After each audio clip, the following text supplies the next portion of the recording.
माई हो बाघवा से हई गाँव कराई हलू हो हे माई बाघवा से हई गाँव कराई हलू हो। अमरूप से आ गईलू थावे अरे माई हो रसू के गावे।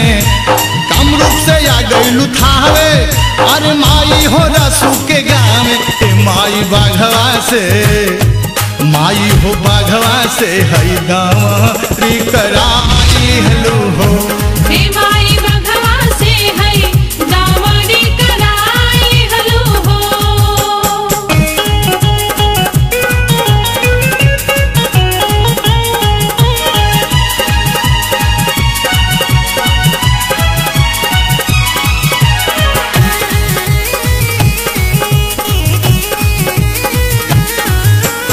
उजियार बसेली माई मंगला भवानी बिहिया में मथिन के गजबे कहानी। उजियार बसेली माई मंगला भवानी बिहिया के मथिन के गजबे कहानी। डुमरेज निकाली डुमर आवे अरे राजा कमल सिंह के गावे।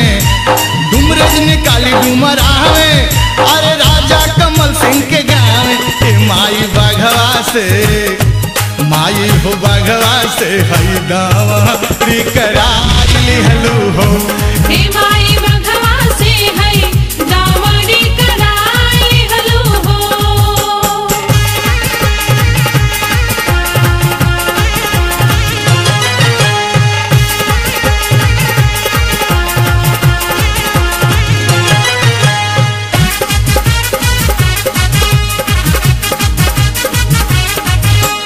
जौनपुर में बाड़ी माई शीतला भवानी विद्याचली माई जग कल्याणी। जौनपुर में बाड़ी माता शीतला भवानी विद्याचली माई जग कल्याणी। जम्मू वैष्णो के नावे कमख्या हमर गावे। अरे जम्मू वैष्णो के नावे कमख्या हमर गावे। माई बाघवा से माई हो बाघवा से हई गाँव कराई हलू हो हे माई बाघवा से हई गाँव कराई हलू हो।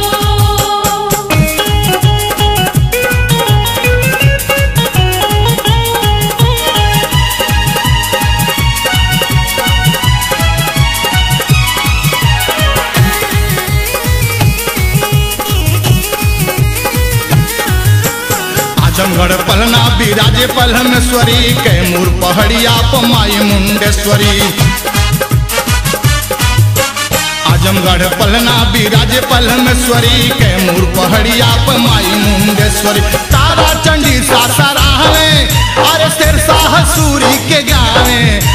तारा चंडी सासारावे अरे शेरशाह सूरी के गावे। माई अरुण से माई हो अरुण से हई पाच रगवाई दिहलू हो हे माई बाघवा से हई गाँव कराई हलू हो।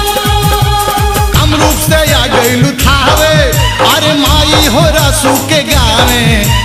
कमरूप से आ गईलू थावे अरे माई हो रसू के गावे। माई बाघवा से माई हो बाघवा से हई गाँव कराई हलू हो हे माई बाघवा से